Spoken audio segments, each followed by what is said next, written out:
A first-time visitor to New York City was walking in Central Park. I mean, they had to go to Central Park. It's the Big Apple, and it's quintessential. It's iconic of New York City, one of the most magnificent cities on the planet. Well, it was a beautiful evening, and they're walking along, and they came to a fork in the trail. They could go left or they could go right. Well, they went left. They'd only gone about 100 feet when a man jumped out of the bushes and slit their throat with a knife. Fast forward about a year.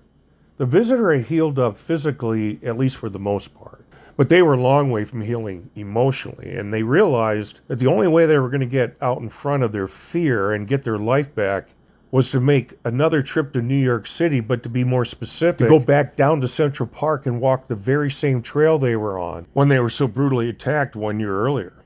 And that's where they went.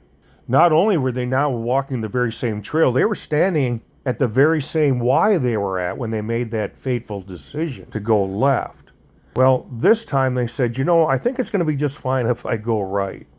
That's what they did. They took the right branch. And they'd gone about 100 feet when a man jumped out of the bushes and slit their throat with a knife. The lesson behind the story, guys, it doesn't matter if you're left politically or right politically.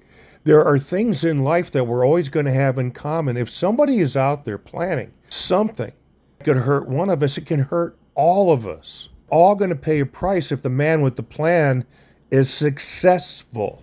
If you thought qualified immunity was bad, what you're about to hear is nothing less than terrifying.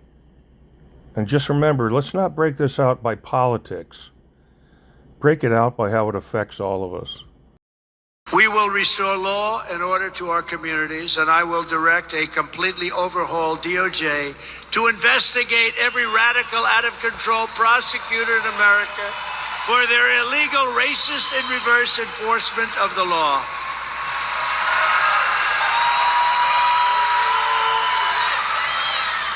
I am also going to indemnify all those policemen that were shaking my hand back there.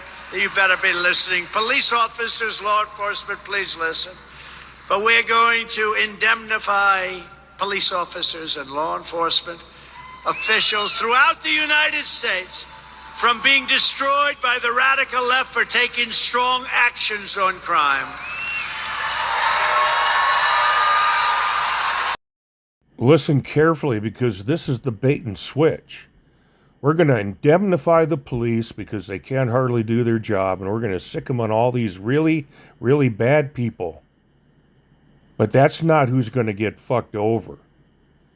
It's going to be the Elijah McClains and millions more that have nothing to do with violence. This is how we get fucked, and fucked hard.